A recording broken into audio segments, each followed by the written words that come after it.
So the coordination of structural with the mechanical system will impact the aesthetics, because if you can't coordinate something that's aesthetically appropriate with structural, then you're going to have drops in places where people don't want drops.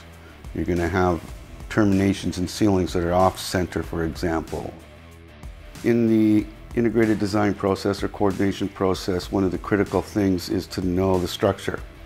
Where's the beams? Which direction are joists going? What kind of joists? What's the centering on the joists? Where's the posts? What's holding up the house? You can't just go through the structure. You have to weave it in the structure. And in order to do that adequately, you got to know where all these things are, where the point loads are, what's a shear wall, for example. But the good news is this, that if you get involved in the project early enough, it's surprising how flexible structure can be. There's a lot of flexibility on the structural side that you got to take advantage of, and you can't unless you do some sort of integrated design process. Because if there is no coordination, the structure will be what the structural engineer will default to.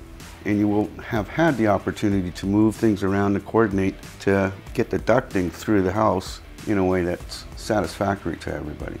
We got a great advantage from that coordination.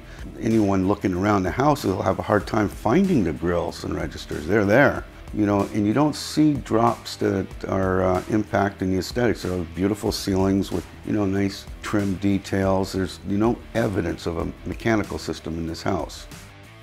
And that could not have been done without some coordination with the structure and framing, and, you know, how to get the ducting around it.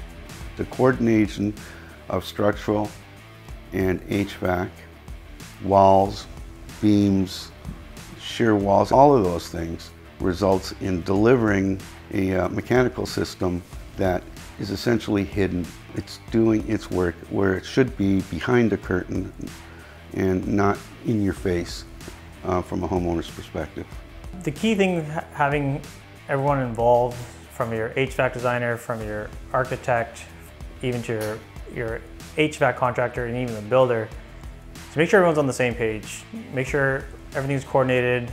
Do a good walkthrough before with your HVAC guy and even your HVAC designer. When the house is framed, bring them in, do a walkthrough with all the ducts to make sure there's no unseen issues.